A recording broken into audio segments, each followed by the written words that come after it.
Okay, so 95Mac just reported that the 10th gen iPad will have some pretty big upgrades to bring it in line with the rest of the iPad lineup. Upgrades such as a larger display, an A14 chip, 5G, and USB-C. And we'll get into these right after this. This video is sponsored by Anchor, who have now launched the Nebula Cosmos Max and the Nebula Capsule projectors. The Cosmos Max is a 4K projector with Android TV support, so it is perfect for living rooms and homes, whereas the Capsule is significantly smaller, which is perfect for when you're traveling, and it also has a built-in battery, so you can cast content directly from your phone. Check them out by using the link below. And now, back to the video. So starting off with the larger display, a 95Mac didn't actually say any specifics in terms of this, but Russ Young said that it will be bumped from 10.2 inches to 10.5. Now, 10.5 is the same size as the iPad Air 3 and the iPad Pro 10.5, the 2017 model, which means that we have two options when it comes to the design of this iPad. So option 1 is for Apple to recycle that 2017 iPad Pro design. Option 2 is for Apple to give us a new design with a flat frame, which would match with the iPad mini, the Air, and the Pro. However, since the display would be 10.5 inches, the bezels are going to be thicker than on the iPad Air. So very likely something similar to the Samsung Tab A8. Now, I do believe that option 1 is way more likely, as the current chassis that Apple's using for the current 10.2-inch iPad would be usable and recyclable. It even has the same height and the same width as the iPad Air 3 and the 2017 iPad Pro. The only difference is that it is thicker. The main question that I have in terms of the display upgrades is, are we finally getting a laminated display? I think it's pretty crazy that we still don't have a laminated display on the entry-level iPad in 2022. So yeah, I do hope that this model will finally include it. However, according to 95Mac, it will not have a DCI-P3 display, and the brightness will be lower than on the other iPads. Which means that if you need those features, you would have to go with an iPad Air, Mini, or an iPad Pro. Now, the second upgrade is that A14 chip. This is the same chip as in the iPhone 12, by the way, and the iPad Air 4, and it is a decent upgrade from the A13 that we have now in the 9th gen iPad. My prediction here is that it will also come with more RAM. So at the moment we have 3 GB of RAM. I do believe that this will be bumped to 4, and the reason why I'm saying this is that the A14 chip is only found in devices with 4 GB of RAM. Yes, the A15 would have been far better, but the A14 is still an awesome performer for the next few years. Sadly, it doesn't support Stage Manager, as you all probably know, as that is restricted to the M chips. And I do believe that in the future, Apple will add even more exclusive features for M iPads. So they'll have these two lines, the iPad Air and Pro with an M chip and those, bigger features. And then the lower end iPads, this one, and then the Mini with entry-level A chips. Okay, the third feature is 5G. This is, quite easy to understand, and it does make sense. The iPhone 12 with the A14 chip was also Apple's first 5G iPhone. So the A14 chip can already communicate quite nicely with the 5G modem that's inside. And then we have USB Type-C, which is the weird one. And we have two options here. Option 1 is for Apple to replace Lightning with USB Type-C in that 2017 iPad Pro design.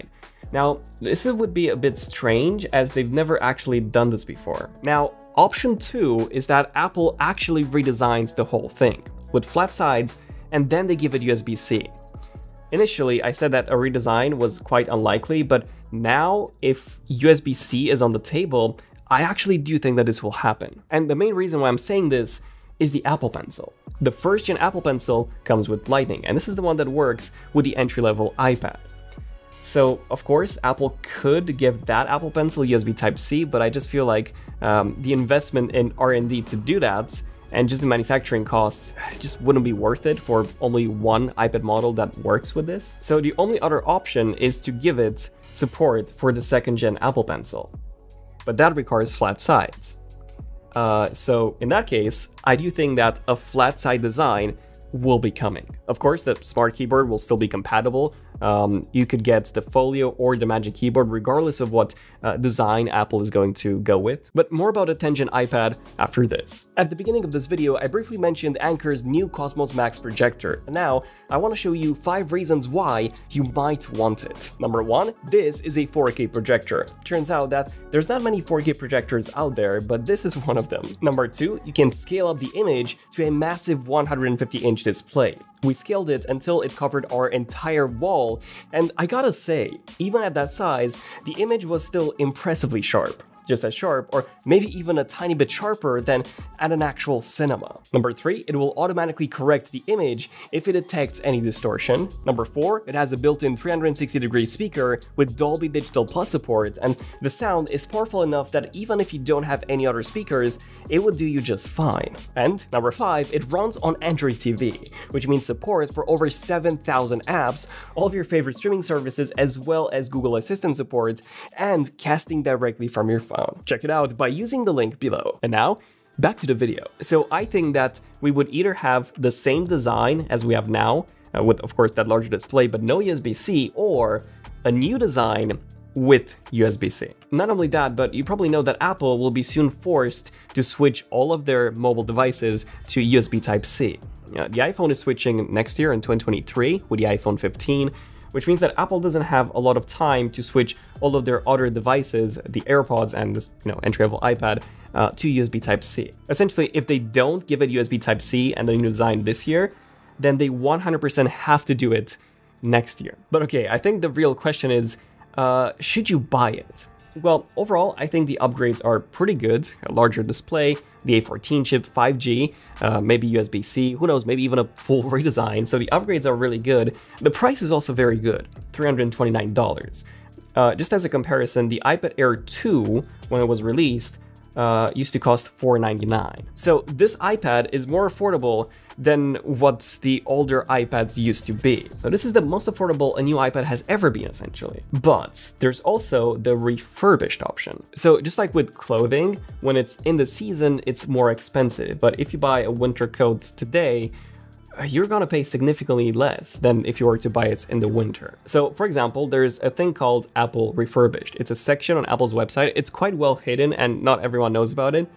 But if you go there, you can find some really, really good deals on refurbished products from the years prior. And all of those products have a fresh battery and they all come with a 1-year warranty. I've purchased a 10.5-inch iPad Pro before and it was great. Like, it looked honestly brand new and it was significantly cheaper than, buying it brand new. And then you also have Amazon, and there you can find a 10.5-inch iPad Pro, which is the closest thing to this upcoming entry-level iPad, for just $349. Now, of course, it comes with the Apple A14 chip, which is quite inferior in both CPU and GPU performance to the A14, so that is something to keep in mind. But it does come with ProMotion, which will make it feel faster, and then a better back-facing camera and a DCI-P3 display. And realistically, if all you're doing is just web browsing and social media, that ProMotion display will make a huge difference, and that chip will be more than enough. You can also find the 2018 iPad Pro for a really great price. And if not, you can also have a look on eBay. They have loads of used models for some great prices. So that's what I suggest most of you to do. Just buy an old iPad Air 4, or the 2018 iPad Pro. Those would be my choices. But let me know, what do you guys think of this upcoming 10th Gen iPad? And definitely subscribe to the channel if you want to see more Leaks and Rumors episodes on the remaining 2022 iPads. I'm Daniel, this means ZONEofTECH, and I'll see you guys in the next one. ZONEofTECH, signing out. Cheers.